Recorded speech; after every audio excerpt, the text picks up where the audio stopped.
Сәлеметсіздер ме, құрметті тыңдаушылар, көрермендер.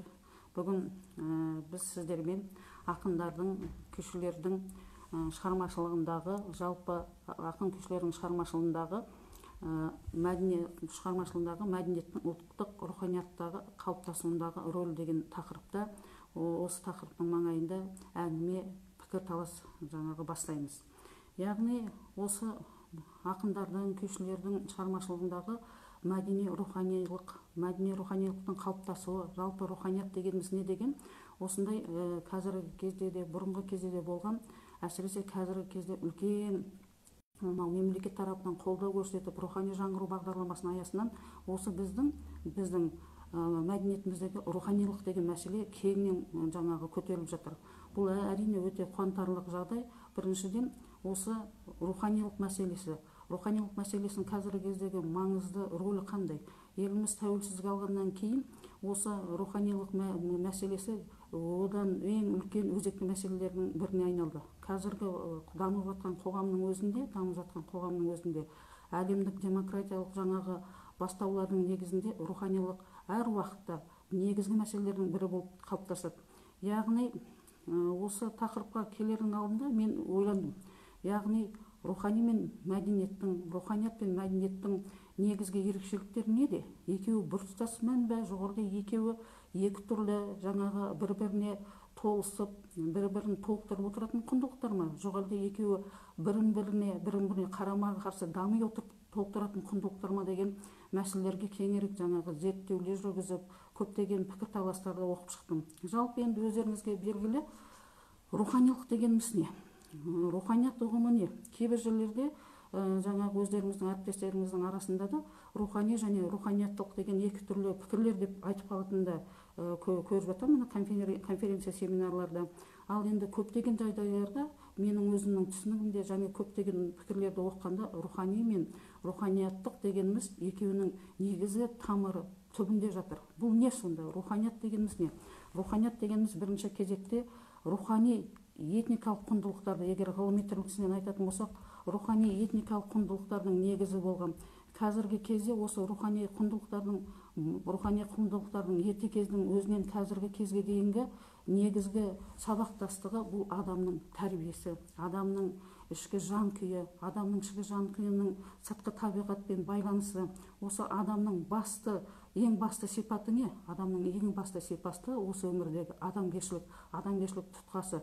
Яғни адамгершілік тұтқасы бұл мейірімділік, жақсылық, қайырымдылық. Яғни ең басты адамгершілік ол өзінің ішкі жан дүниесінен туып отырған жақсылық деп айтуға болады.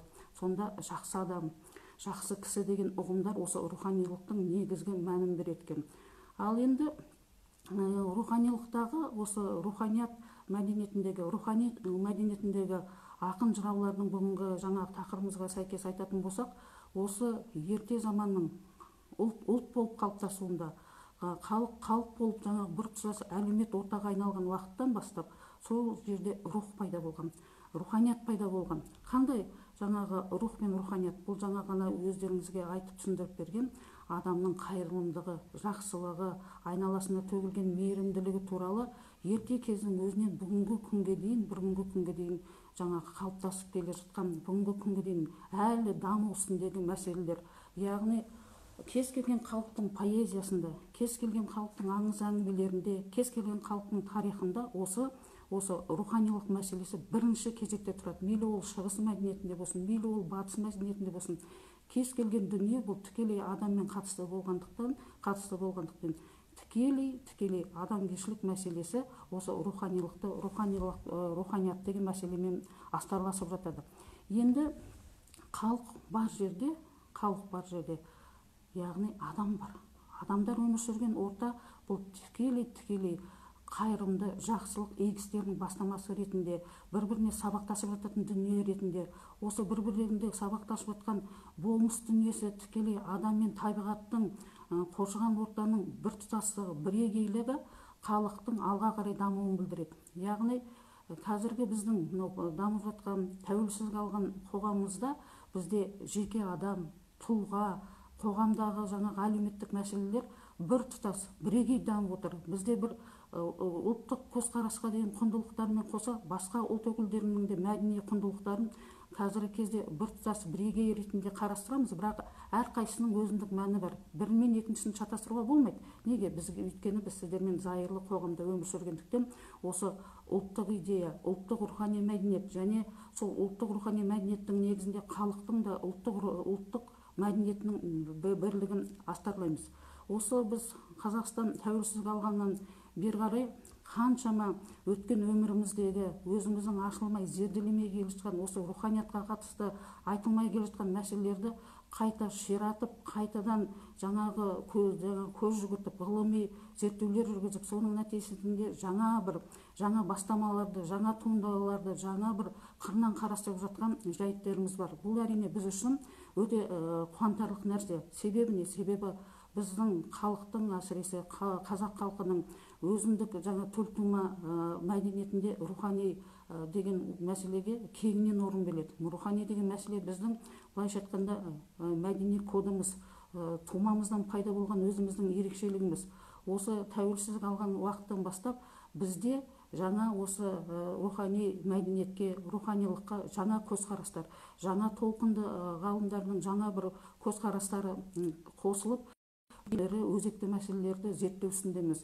Енді қазақтың жаңа жақсы бір мынандай даналығы бар: өзін өзі билеген ел бақытты, өзін өзі таныған ер бақытты дейді. Қараңыздар, осы керемет айтылған сөзде, халықтың даналық сөзінің өзінде қаншама астарлы рухани мәдениет жатыр. Өзін өзі таныған ел бақытты дейді, өзін өзі таныған ер бақытты дейді. Сонда бұл жерде халықтың өзін өзі тануы, өзін өзі зерделеуі, халықтың мәдениетінің толысуы, дамуы, сол мәдениеттің басқа мәдениеттермен салыстырған уақыттағы біріне бірі ұштасып, ұқсастықтары қосыла отырып ары қарай дамуы, бұл түркі тілдес халықтардың, түркі мәдениетінің бұрынғы кезіндегі бірегейлік пен қазіргі кездегі бірегейлігінің жаңағы бір-біріне ұқсас ерекше қасиеттерін тағы да бір көрсетіп тұр. Мынау кең дүние, кең аспанның астында қаншама халық бірегей өмір сүріп жатырмыз, яғни идентичность дейді, бірегейлі өмір сүріп жатырмыз. Біздің мәдениетімізде әртүрлі салт дәстүр жора-жорғы болған күннің өзінде де жаңағы өзінен өзі таныған ел бақытты, яғни осы тәуелсіздік ала отырып, тәуелсіздігінің нәтижесінде біз неше түрлі зерттеулер жүргізіп, бұрынғы кездегі осы қазақ қоғамының қалай қалыптасуы, қазақ еліндегі, қазақ жеріндегі руханилық дегеніміз не? Яғни осы ұлтқа басқа ұлттың араласуының арқасында қандай жаңа көзқарастың пайда болғандығын көптеген ғылыми зерттеулерден біліп отырмыз. Ал енді өзін өзі таныған ел бақытты болатын болса, ердің бақыты неде? Ердің бақыты бұл халықтың ауызбіршілігінде. Халықтың ауызбіршілігінің дамуы бірінші кезекте осы сабақтастық, қайырымдылық, жақсылық деген мәселесінің астарында жатыр. Яғни рухани ізденіс дегеніміз не? Рухани ізденіс дегеніміз бұл адамның ішкі жан дүниесі. Адамның ішкі жан дүниесі сыртқы құбылыспен, өзінің ішкі құбылыстарымен бірігіп отырып, айнала қоршаған ортаға мейірімділік шаша білуі. Олай болатын болса, жаңағы руханилық дегеніміз бұл өзінен өзі пайда бола салмайды. Бұл руханилық дегеніміз адамның туған жерінен, туған ортасынан, адамның адам болып қалыптасуына негізгі болып отырған қоршаған ортасындағы бірізділік, бірегейлік, осы жаңағы кең дүние жатқан кең дүниенің астарындағы адамның санасындағы осы кең дүниеге деген ұмтылысы, кең дүниенің қалыптасуындағы негізгі көзқарасы. Жалпы айтқанда, осы қазақ жерінде әсіресе кез келген ұлттың рухани мәдениетін зерттеген уақытта, өздеріңізге белгілі, ол жерде тек қана бір ғана тұлғаға, жеке ғана бір индивидке берілмейді көзқарас. Бұл ұлттың руханилығын зерттегенде жалпы қоғамға, жалпы халыққа беріледі. Руханилық дегеніміз не? Руханилық дегеніміз бұл ұлттың мәдени келбеті. Ұлттың мәдени келбеті қандай керемет, тамаша, әдемі болатын болса, сол ұлттың руханилығы, рухани құндылығы, оның салт дәстүрі, оның поэзиялық, шығармашылық, көркемдік өнерде соғұрлым жоғары болады. Неге мен сіздерге жаңағы өнер туралы айтып жатырмын? Өйткені кез келген халықта, кез келген біздің өткен тарихымызда жаңағы болашақ туралы жырлаған уақытта олардың сол шығармашылығының желісі осы ақын жыраулардың суретшілердің, жазушылардың, күйшілердің өзінің шығармашылығының мәйегі, шығармашылығының мәтіні осы руханилықта жатыр. Рухани бай адам кім? Рухани бай адам ол өзінің айнала қоршаған ортасына жақсылықты төге білетін, басқадан жақсылықты, егісті қабылдай білетін, яғни ұлттың рухын көтере білетін адам. Бұл рухани мәдениетті қалыптасқан жаңағы халықтың негізгі бір өлшем ретінде көрсетіледі.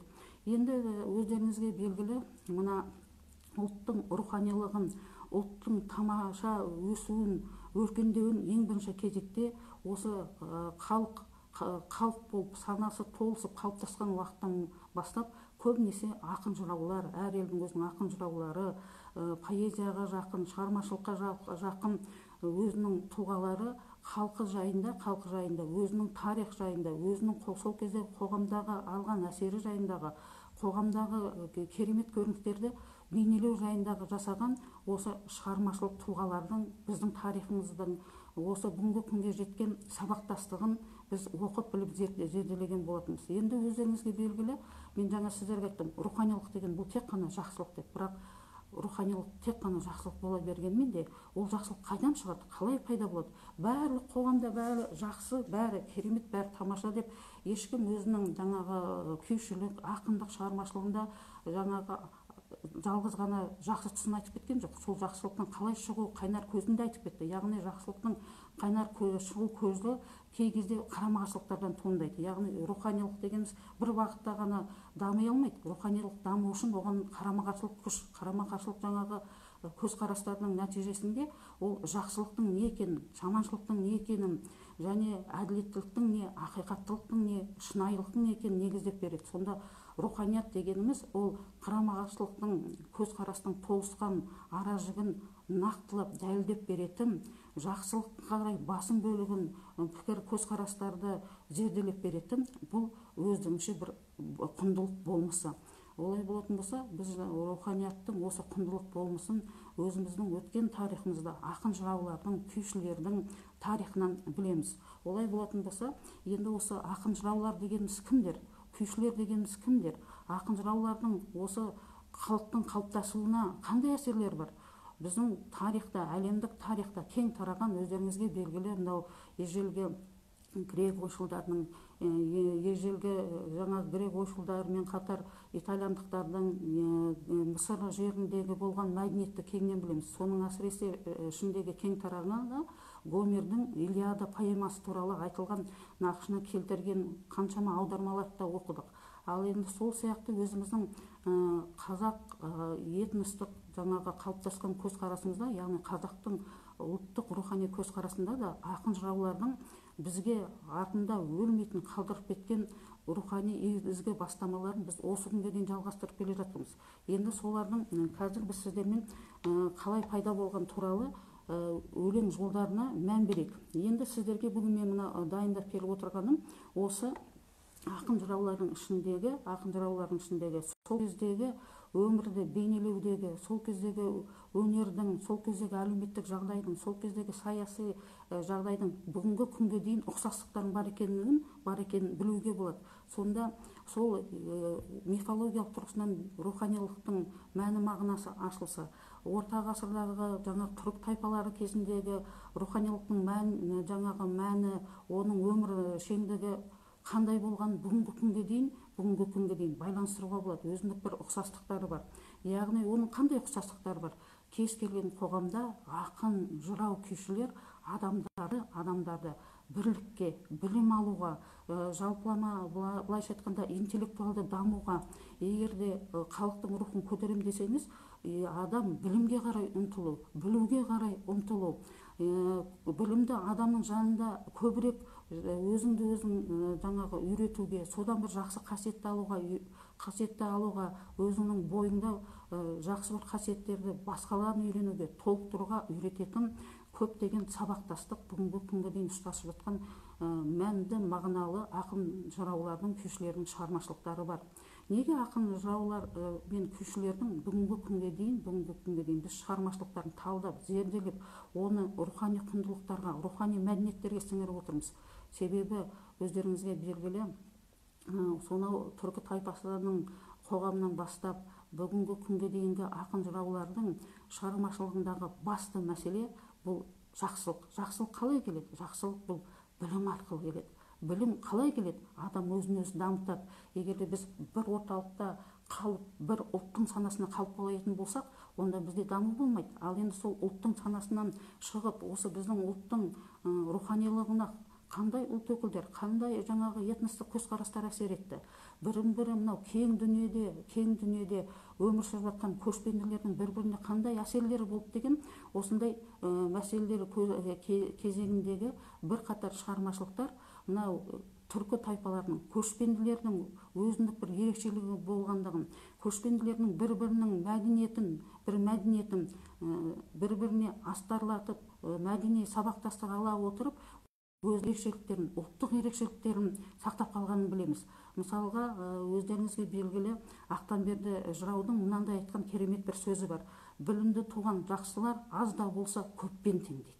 Қараңызшы, Ақтанберді жырау біздің заманымызға дейінгі, біздің заманымыздағы орта ғасырларда өмір сүріп, сонда сол кісінің айтқаны білімді туған жақсылар аз да болса көппен тең дейді. Яғни бір білімді адамның өзінің білімімен, жақсылығымен, мейірімділігімен, өзінің жаңағы көзқарасы, жақсы көзқарасымен руханилықты толықтырып, соның нәтижесінде халыққа өзінің нұрын шашып отырғанын білуге болады. Яғни бір жақсы кісінің бойындағы қасиет басқаларға да дариды, басқаларға да өзіндік қасиетті ерекшеліктерді қабылдауға мүмкіншілік жасайды дейді. Ол үшін біз осы баланы дүниеге әкелген күннен бастап ерте кездің өзінде бүгінде жаңағы баланы дүниеге әкелген кезде екеуін ерте кез бен бүгінгі кез салыстырған өзінде біз ата-ана ретінде, үлкен ретінде бір нәрсеге сол баланы баулимыз, ұрпақты баулимыз. Неге? Адам болуға, оны жақсылықты үйренуге, мынау дүниенің жақсылығын, табиғаттың кеңдігін үйретуге, жаңағы еңбек етуге, тәрбиелеуге үлкен мән береміз. Сонда Ақтанберді жыраудың осы бір айтқан сөзінің өзінде қаншама құнды жаңағы көзқарастар жатыр, танымдық көзқарастар жатыр, сол тәрбиедегі көзқарас жатыр. Яғни білімді адамның, жақсы адамның білімі көппен тең дейді. Сонда бір адамның, бір жаңағы халықтағы бір адамның білімі сол халықтың барлық біліммен теңесіп тұр. Яғни бір адамның бейнесіндегі жақсылық сол ұлттың басқа адамдармен салыстырғанда да жақсылығың бар екендігін айтып тұр. Міне ерте кездің өзінде күнге дейінгі ұқсастық, сабақтастық осы жақсылықты көре білу, жақсылықты сезе білу, жақсылықты үйрене білуге үйретеді. Бір адам бойынан жақсы бір қасиет көрсеңіз, өзіңіздің бойыңызға сол жақсы бір қасиетті сіңіруге қарай ұмтылысты, талпынысты көрсетеді. Сондықтан да біздің қазақтың рухани мәдениеті осы жақсының, жақсылығын көре білгеннің арқасында мәдени құндылық ретінде, мәдени құндылықтың болмысы ретінде бүгінгі күнге дейін қалыптасып жатқандығын осы жерден дәлелдеуге болады. Тағы да сонымен қоса осы Ақтанберді жыраудың өзінің шығармашылығындағы білімге ұмтылу, көрегендікке ұмтылу мәселелерімен қоса, мына Бұхар жыраудың да өте үлкен айтқан ақындық жаңағы несінде шығармашылығындағы мынандай бір өлең жолдары бар. Асқар таудың өлгені, басың мұнар шалғаны, көктегі бұлттың өлгені, асалмай таудан қалғаны, ай мен күннің өлгені, еңкейіп барып батқаны, айдың шалқар өлгені, мұз болып тастай қатқаны, қара жердің өлгені, қара астында қалғаны, өлмегенде не өлмейді, жақсының аты өлмейді, әлімнің қаты өлмейді деп өзінің шығармашылығында Бұхар жырауда жаңағы жырлаған екен. Яғни бұл жердегі ақындардың айтпағы не? Ақтанберді мен Бұхар жыраудың айтпағы не деген мәселеде бұл жердегі ұлттың руханилығы бірінші жаңағы адамның жақсылығында, адамның адамгершілігінде, адамның руханилығында деп түсіндірсе, ал енді жаңағы мен сіздерге оқып берген Бұхар жыраудың шығармашылығындағы өлең жолдары адамның жақсылығы, игі істерінің барлығы ол мынау табиғат құбылыстарымен тұтасып өмір сүретіндігі. Табиғат құбылыстарында суықтың, желдің, ыстықтың, оның артынан келетін небір табиғи құбылыстардың өзгермелігін айта отырып, ол қар түссе ериді, мұз болса ол да ериді, күн мен ай ол да батады, бірақ олар өлмейді. Сонда не мәңгі деген сұраққа, яғни мәңгілік деген сұраққа келіп тіреліп отыр. Сонда мәңгілік деген сұраққа Бұхар жырау жақсылап тұрып бізге түсіндіріп жатыр, өздеріңіз де жаңағы оқығандай. Сонда не өлмейді? Яғни ақынның жаңағы жақсы адамның аты өлмейді, ақылдың артынан тастап кеткен із өлмейтін дәлелдеп отыр. Ол қандай артынан тастап кеткен із дегеніміз не? Яғни өлмейтін, еш уақытта жаңағы ауыздан ауызға жетіп отыратын, ауыздан ауызға бір-біріне тәрбиелік мәнін беріп отыратын, яғни ақылдың дүниелілігін, ақылдың болмысын осы жерде қарастырып отыр. Екі жыраудың екеуінің де меңзегені біреуі жаңағы адамның өмір сүруіндегі жақсы адам жақсы нәрсеге ұмтылуын, жақсы нәрсеге үйренуін айтып отырса, ал енді екінші жаңағы жыраудың шығармашылығында табиғат құбылыстарының бүгін бар, ертең жоқ екендігін, бірақ еш уақытта олардың жоғалып кетпейтін, қайтадан туындайтындығын меңзеп отырса, ал енді ең бастысы қайтадан туындамай мәңгіліктен ұрпаққа беріліп отыратын бұл саналы руханилық екенін осы жерде дәлелдейді. Яғни саналы руханилық қайда жатыр? Адамның ақылында жатыр. Олай болатын болса, адамның ақылы бұл ұлттың, бұл халықтың, бұл тұлғаның, жеке адамның өмірінің қалыптасуындағы ең зор байлық екендігін дәлелдеп отыр. Қаншама жылдар өтсе, біз бүгінгі күнге дейін айтамыз. Мысалға, кешегі ғана дүниеге келген, бүгін міне ер жетіп, өзінің халқына қызмет жасап жатыр деп, өзіміздің ұрпақтарымызға салыстырмалы тұрғысынан сабақтастық болсын деп, соның жақсылығын айтып отырмыз. Яғни, мен сіздерге айтып кетейін, жаңағы соңғы кезде Қазақстанның рухани мәдениетін көтеріп жатқан жастар өте көп, бұл өте қуантарлық мәселе. Әсіресе соның ішіндегі мәдени бағыттағы, мәдени қалыптасу жағынан қазақтың руханилығын, қазақтың ұлылығын, қазақтың санасының кеңдігінің, табиғат қандай кең әдемі болса, сондай біздің санамыздың кеңдігін ерте кезде ақын жыраулар, күйшілер тербетіп айтатын болса, бүгінгі кезде сол ақын жыраулардың өлең жолдарын жаңашылдықта дамытып, яғни инновация дейміз ғой, жаңашылдықта дамытып, бірақ негізгі мақамын, негізгі мәнін жоймай, сол бастапқы қалпында қазіргі кезде таратып отырған, мысалға Димаш Құдайберген сияқты жастарымыз біздің әлемге мәдениетімізді паш етіп жатыр. Бұл да болса қуантарлық жағдай. Яғни Қазақстанның мәдениетіне деген бұрын соңды білмеген, Қазақстан мәдениетін бұрын соңды танымаған кейбір адамдар үшін осындай жастарымыздың арқасында біздің рухани мәдениетіміздің, ұлттық құндылықтарымыздың, рухани мәдениеттің ұлттық құндылықтармен теңесіп, жаңағы толып жатқандығын осындай жастар әлемге паш етіп жатыр. Бұл да қуантарлық нәрсе. Яғни осы адамның рухани дүниесі ол бір күнде, бүгін ғана пайда бола салмайды. Ол нешеме ғасырлар жылы қалыптасқан, ұрпақтан ұрпаққа беріліп жатқан сабақтастықтың нәтижесінде рух мәселесінің, адамгершілік мәселесінің, яғни мәңгілік не жасайды? Мәңгілік ақыл жасайтын, мәңгілік рух жасайтынын көрсетеді. Яғни не өлмейді?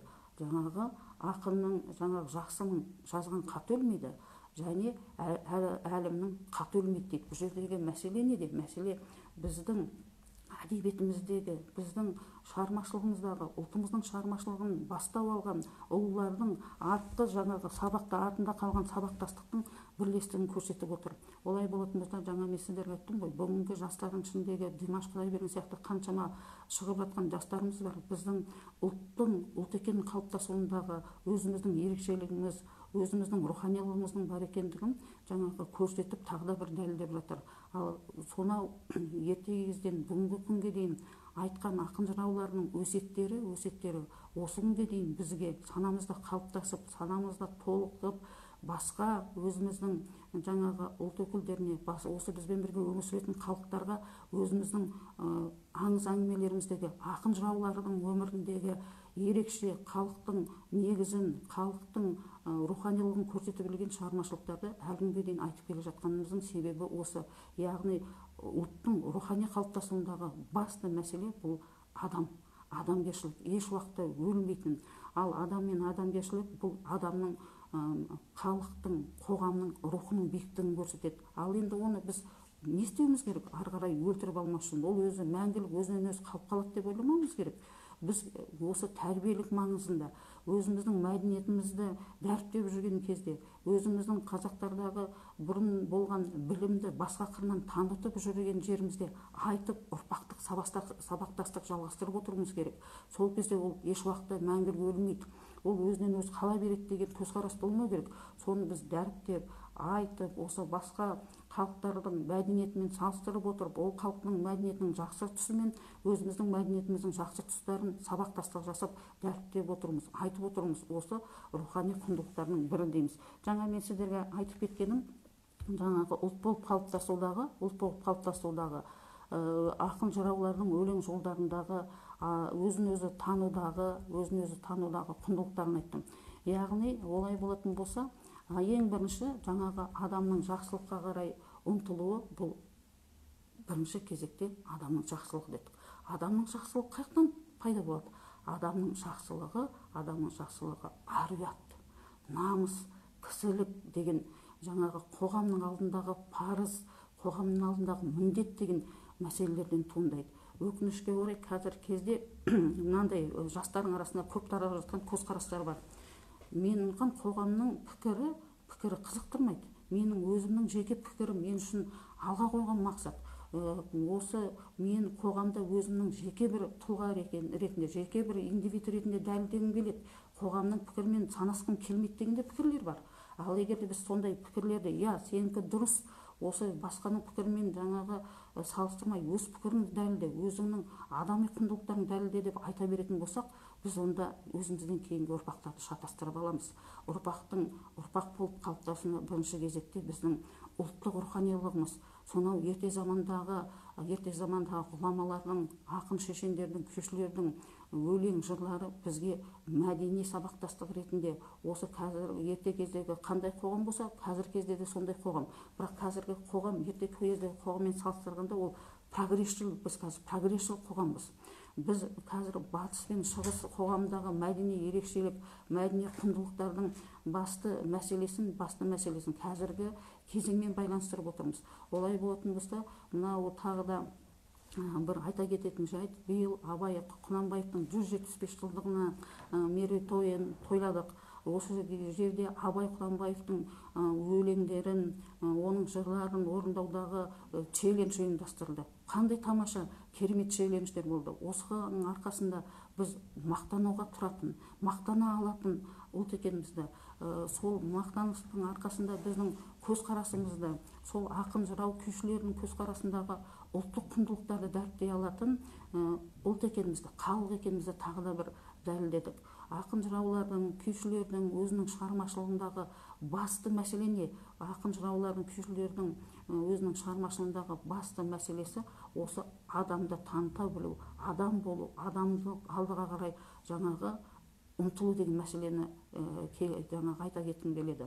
Олай болатын болса, енді осы Абайдың 175 жылдығын тойлау орайындағы Абайдың кеңге танымал мынандай өздеріңізге белгілі өлең шумақтары бар. Ғылым таппай мақтанба, орын таппай баптанба, құмарланып шаттанба, ойнап болысқа күлуге, 5 нәрседен қашық бол, 5 нәрсеге асық бол. Осы Абайдың айтқан сөзінің өзі толған гуманизм. Адамды еріншектіге емес, адамды бекер ойнап күлуге емес, адамның әрбір күнін бағалауға, осы қазіргі замандағы өтіп жатқан руханилықтың құндылықтарын жіберіп алмай өзіміздің бойымызға сіңіруді үйретеді. Міне осы ақын шығармашылығындағы руханияттың негізгі мәйегі, тірегі бұл мәдениет десек, мәдениеттің негізгі тірегі бұл руханият дейміз. Сонда мынау біздің қуантарлық жағдай, қазіргі Қазақстанның осыдан жаңағы рухани жаңғыру бағдарламасы біздің көзқарасымызды тағы да бір жаңашылдықпен толықтырып, жаңадан бір сабақтастықты беріп жатқан жайты бар.